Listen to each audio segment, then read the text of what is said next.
चिंता मत करें। अगला प्रश्न प्रताप लाल बील, प्रश्न संख्या 224। अध्यक्ष महोदय, खंड एक ही खंड है इसमें। विधानसभा क्षेत्र गोगुंदा में आबकारी विभाग द्वारा विगत 5 वर्ष में शराब की दुकानों पर शराब की तय दर से ज़्यादा राशि लेने के 53 प्रकरण तथा निर्धारित समय के बाद दुकान खोलने के 3 प्रकरण तथा अवैध शराब बिक्री के 355 प्रकरण दर्ज किए गए हैं। विवरण क्रमशः परिशिष्ट 1, 2, 3 पर संलग्न है। अध्यक्ष महोदय, मैं मंत्री महोदय से पूछना चाहता हूं कि गोगुंदा उपखंड मुख्यालय पर लोकेशन के अनुसार कितनी दुकानें स्वीकृत हैं? क्या इन दुकानों के अलावा और कोई दुकान संचालित है? जो लोकेशन विभाग के द्वारा मंजूर की गई है उसके अलावा ऐसी कोई शिकायत प्राप्त नहीं हुई कि जिसके अलावा भी कोई दुकानें खुली हुई हों। अगर आपके पास कोई शिकायत हो तो आप दे दें, मैं जांच करवा लूँगा उसकी। नहीं, मेरा प्रश्न ये था कि मुख्यालय गोगुंदा उपखंड मुख्यालय पर कितनी दुकानें स्वीकृत थी, मेरा प्रश्न ये है। मैं वो फिगर मेरे पास नहीं है कि मुख्यालय पे, क्योंकि ये आपका जो प्रश्न है उसमें आपने ये नहीं पूछा कि गोगुंदा शहर में या गोगुंदा कस्बे में कितनी दुकानें चाहिए। आपका प्रश्न ये है कि गोगुंदा में शराब की दुकानों पर शराब की तय दर से ज़्यादा राशि लेने और निर्धारित समय के बाद दुकान खोलने और अवैध बिक्री के विगत 5 वर्षों में कुल कितने प्रकरण दर्ज हुए, उसका मैंने जवाब दे दिया। इसीलिए मैं बता रहा था कि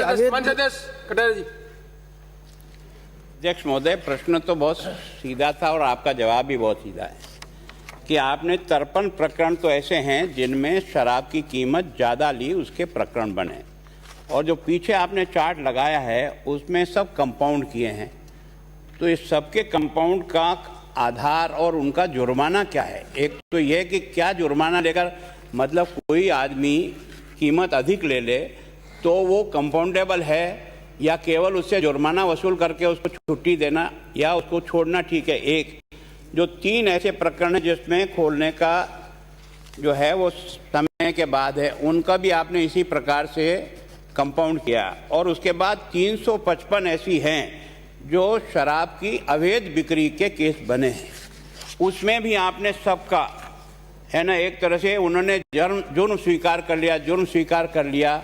हुआ क्या? जुर्म स्वीकार करना केवल यही सजा है या जुर्म स्वीकार करने की कोई सजा आपने दी है या इनके खिलाफ कोई कार्रवाई आपने की है? अध्यक्ष महोदय, 2 तरह की कार्रवाइयाँ होती हैं इसमें। एक तो ये होता है कि उसको मुलजिम को गिरफ्तार किया जाता है और उसके खिलाफ चालान पेश किया जाता है।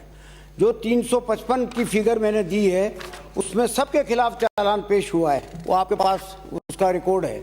मैं ये परिशिष्ट 3 को देखें आप, सबके खिलाफ चालान पेश हुआ और कई गिरफ्तार हुए हैं।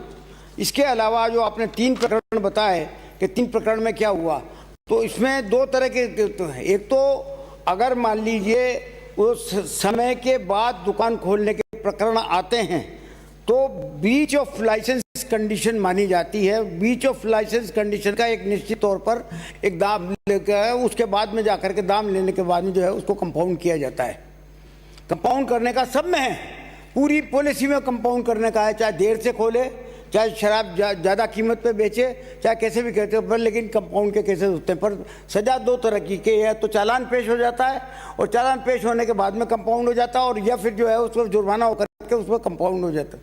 अगला प्रश्न शंकर सिंह, केस नंबर 9 पर है, व्रत गोगुंदा में।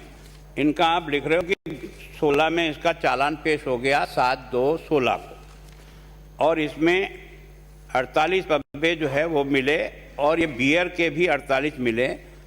आगे के कॉलम में लिखा जुर्म स्वीकार किया। ये जो चालान किया 16 में, अब अपन 22 में, इसका हुआ क्या?